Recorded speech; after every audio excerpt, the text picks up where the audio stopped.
The guys from Atlas Cloud. I love that name. That's great. Well, our next speaker is a person who has impressed me quite a bit. I met him when I was the MC up at the Aspen Conference in Aspen, Colorado, and we got a chance to know people like Jesse Ventura, Ron Paul was there, and others. And Tim is a guy who's a certified financial planner. He knows what to do. That's impressive alone, right there, having a CFP. The other thing is he got it as one of the youngest ever to get that. Got it when he was 24. He's the kind of guy that ruined the curve for the rest of us in high school. He's that smart. And he's going to talk today about having some self-directed IRAs. He's going to talk about using crypto for that and how you can avoid capital gains tax with charitable trusts and more. He's the kind of guy you want to know and want to be around. And matter of fact, I'm going to let him tell you about some of the new adventures he's embracing just because he's here with us, having left what he did before. This guy is one you want to get to know. Tim Picciott. Join me in welcoming him now.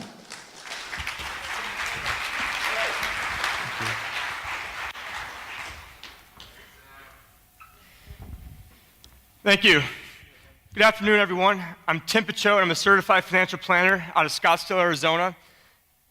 Let's see. And if anything I say resonates with you just even a little bit, please head to thelibertyadvisor.com where I have a special consultation offer for the first 50 people to apply. Last year, many of you were probably here. Some of you may have been here and had a fear of not having enough money. And now that crypto has shot up 10x, some of you may have a fear of having too much money. Good problem to have. The powers that be want to enslave humanity through the income tax, capital gains tax, haircuts, bail-ins, bailouts, et cetera, et cetera, et cetera, and they sure as hell don't want you to have the freedom to do whatever you want to do. I'm here to free you so you don't have to hide, so you and your family can live the life and have the lifestyle that you deserve without being a target of the crown. Let's see. Many of you might be thinking, screw them. They don't know what I have, and that's exactly why I have it to begin with. Well, someone might know what you have. Your ex-spouse might know what you have. Your ex-business partner might know what you have. Or worse yet, no one knows what you have, and you end up getting hit by a bus tomorrow. Or have an earthquake in Mexico, I don't know. But now, your kids and your significant other might have to suffer because you didn't take the time to come up with a backup plan. How would that make you feel? And what would your intuition, sacrifice, and good luck be worth then? Okay, so maybe you have a method of transferring your crypto to the next generation or to your heirs. But is your teenage daughter going to crack to the IRS? Is your significant other going to crack to the IRS? Or is your nervous Nelly aunt going to declare all of your capital gains? This is something very important to consider. Another facet of what I have to talk about today is the person that's out there that has a significant amount of crypto and now has to live way below their means so that way they don't draw the ire of the man. And fear of not having money should now not be replaced by fear of having money. And I'm here to help eliminate that fear. I was always skeptical of the system, but I was a product of the system. I graduated college in 2008, and my first day on the job as a financial planner was September 15th, 2008, which was the day Lehman Brothers collapsed. I used to look up to the guys at the vampire squid known as Goldman Sachs, and even toured their offices in November 2007. I looked up to the crooks on Wall Street and was on the floor of the stock exchange in 2006 and 2007, thinking that these guys were the smartest men in the room. And I was being taught that 2008 could never happen in 2008. Long story short, fast forward a couple of years, and I got a hold of a book called The Creature from Jekyll Island. At the same time I was studying for my CFP. The Certified Financial Planner designation was the same designation that G. Edward Griffin obtained before he wrote The Creature from Jekyll Island. And it was actually crazy because I was just backstage with him before I came out here. And I wouldn't be here today if it wasn't for G. Edward Griffin, as I'm sure is the same case for probably many of you out here in the audience.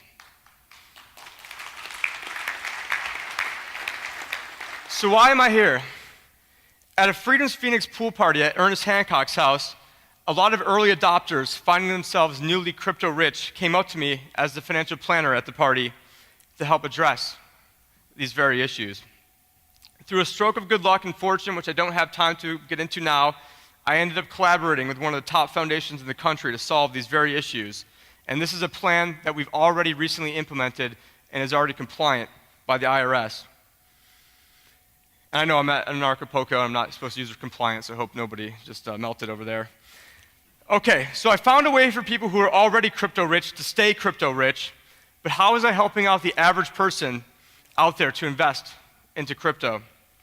I found it hypocritical that I was recommending stocks when I myself hadn't bought a stock in over a year, but I was buying crypto. As many of you know, the average American is living paycheck to paycheck, and most people in America have the majority of their liquid net worth in their retirement accounts, which meant their options for investing into crypto were very limited. I also know of and have heard of many stories of people who had cashed out their 401ks and IRAs to purchase crypto, which then got me thinking, not only about the estate planning aspect of cryptocurrencies, but also the retirement aspect of cryptocurrencies. When I went to see what the options were, I was flabbergasted. Really, one of the only options out there was to either pay 15% up front or to have to invest into a Wall Street product, and that's not why I got into crypto. One of the strategies that I'm advocating for people is that they can use some of their retirement funds to roll over into a self-directed IRA, and then use a timely planned Roth conversion to convert from an IRA to a Roth IRA. And what do I mean by that? So let's say you invested $100,000 into crypto, you moved it from a 401k or IRA to a self-directed IRA. We all know that every, let's say, 3-4 months, the price of crypto goes down quite dramatically. So let's say now your $100,000 goes down to $30,000. At that point, you could convert at $30,000. So you're paying taxes on $30,000. You avoid the 10% penalty that you would have had to pay if you simply cashed out your 401k. And now, all of your gains from there on out are completely tax-free legally. So that's what I'm helping set up for people. So I have a service called Crypto Self Direct that you guys can hear about more at thelibertyadvisor.com. And also, the government can't get a hold of your crypto unless you choose to give them your private key. With self-directed IRAs, they allow you to invest into virtually anything. And one of the things I want to clear up out there is that there's some people out there that say, hey, you can invest in gold and you can keep it at your house. Well, a lot of those people have no liability for what you do after they set this up for you. And I'm working with one of the top self-directed IRA investment management companies in America who've been doing this for decades. And the people who tell you that you can do things like keep gold at home, they aren't lawyers, CPAs, CFPs, and most importantly, they're not the ones having to pay the penalty 10 years later when the IRS finds out what you've been doing. Now, I was all set up to roll this service out and give this presentation last month when my broker-dealer, the largest broker-dealer in America, because of me, banned all advisors in America from talking about crypto, recommending crypto, thinking about crypto, mining crypto. So I had to leave my job in order to give this presentation today.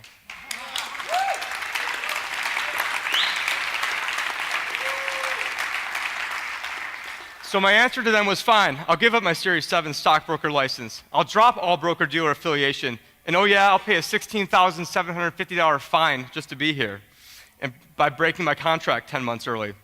But this move was manageable because it meant I didn't have to immediately move my client funds because I could still operate as a fee-only advisor with my Series 66. Then 2 weeks ago, the investment advisory that I was working with said, hey Tim, we like you, we think you're going places, we'd love to have you keep working for us, but we don't want you speaking at an anarcho-capitalist conference about Bitcoin. So I already had all the backup plans already in place, thinking that this is probably going to happen, that they don't like me speeding up the collapse of the financial system. So I sort of saw that coming. And yeah, so basically in order to give this presentation, there was a lot of sacrifices that had to be made. Now mind you, I was an independent financial planner. I've never been a W-2 employee. I've never worked for someone else. I've never worked for a bank, more importantly. And I was banned from talking about crypto. And they just don't want people to know this. So the day before I came here, I essentially had to leave the firm I created 2 years ago in order to talk here today. It should have been a much tougher decision, but I see where things are going, and I know that most financial planners are going to be obsolete in the not-so-distant future, and they don't even see it coming.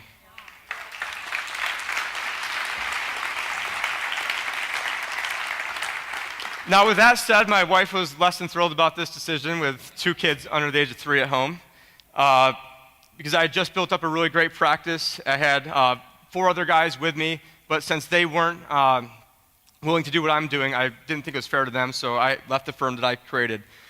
Because I want to help take the road that was less traveled to help others escape from what I see as the inevitable collapse of the entire central banking system. And even if it wasn't a system that was about to collapse, I couldn't morally support a system which amounts to nothing more than high-tech slavery. Those that are in power have exploited the system to attain their own great wealth and have lobbied for the escape hatches that they don't want you knowing about, which is why I had to quit my own firm to come here. All right, so I'm going to get into the presentation, all the standard legal disclaimers. You guys saw that. And what I want you to see is think to yourselves, what's the first word that comes to your mind when you see these people? We got Mark Zuckerberg, gave away 99% of his wealth. You've got George Soros with his Open Society, very Orwellian name there. You've got Bill Gates and Warren Buffett, who's just a nice old man, always eating an ice cream. And then we've got John D. Rockefeller, competition is a sin. Well, for most people, this crowd probably has a different connotation of what they think about when they see these men. But when I was walking through the Mexico City airport, I saw a picture of Bill Gates on the cover, and the word underneath his name is philanthropist. So, do you guys really think that they're only doing this for their own well-being, to help everybody else out? I think we know the answer to that. So here's 2 really good quotes. For my tax evasion, I should be punished, and for my tax avoidance, I should be commended. There are 2 systems of taxation in our country, one for the informed and one for the uninformed. So I'm ready to have you guys get informed real quick here in like 3 minutes. So charitable trust, the most important thing about them is they're designed to pay you. You can put money into a charitable trust, and then you are the beneficiary of that money while you're alive, and you can diversify assets inside of there, not trigger capital gains, and oh yeah, you get a huge upfront tax deduction for doing so. You can also hold on to your private keys while doing this, and you're going to be able to pick either a level payment or a level percentage, but it's also important to note that this decision is irrevocable. So the language inside the trust, you want to make it flexible enough so you can make decisions in there, but that language can't be changed. That's what irrevocable means. Now, the tax deduction, it's going to be based upon your age, your spouse's age, if that applies, and the withdrawal percentage. So someone that's 55 years old is going to have a much higher deduction than someone that's 35 years old. Someone that's withdrawing 8% is going to have less of a deduction than someone that's drawing 5%. You guys get the picture. So we have Bob, who has $15 million in highly appreciated assets. Bob's 55 years old. He passes away 35 years later at age 90. We're assuming a 9.5% growth rate inside the trust, 10% outside the trust. If we're using Bitcoin, it's probably going to be more than that, but I just wanted to, for argument's sake, let's use those numbers. And we're using a level payment because right now, it would be way too complicated to do all the other scenarios in very limited time. So for doing this, Bob would get close to a $5 million upfront tax deduction. We have him taking out $750,000 per year. That $750,000 per year is then netted against a close to $5 million tax deduction, so you're not paying taxes on that. Now, a better strategy would be every few years, and different people are going to have different scenarios. The other day, I had somebody come up to me with one amount of crypto. About a month ago, someone else came up to me with the same amount. For one person, I think it worked for them. For the other person, I told them I didn't think it worked for them, or not at this moment. So again, it's all individualized. So what happens is, so for 35 years, basically he would have got close to $19 million out. Then upon his passing, that money then goes to a foundation that we can set up for you. It would be your own foundation, which can help benefit your family and humanity. Then we also, as part of this strategy, would take part of the $750,000, put it into life insurance, put that life insurance inside of a special type of trust, so then that way, that falls outside of your gross estate. Because life insurance is tax-free, but it's not, it still counts as part of the estate tax, unless you do it right. And so, long story short, in my scenario, and I gave the rosiest scenario possible for doing nothing, the rosiest scenario, assuming you didn't sell anything, you weren't triggering capital gains, and what it looks like is you paid $88 million in taxes in the do nothing scenario, you paid $8 million in taxes in my scenario, and you saved over $58 million. So I think we all want to do that. Now, a really great quote we have here is, no one wants to give away their money, but everyone would want to become a philanthropist if doing so didn't cost them very much. And you guys can go to thelibertyadvisor.com. Again, the first 50 people to sign up, I'm giving away a free 30-minute consultation, then 30-minute follow-up. So if you want to say, hey, how much certain amount of crypto I want to put in, what does my tax deduction look like? We can do that. If you want to say, hey, I want to reverse engineer $100,000 a year of income, we can reverse engineer that for you as well. And thank you guys for listening. Thank you for having me, and I'll be around. All right. Thank you, Tim Picciott. Tim, don't go away. I'm going to do something here. Go back a slide or two.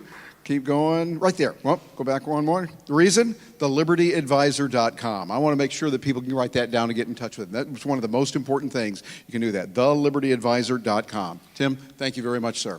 Thank you. Okay. All right.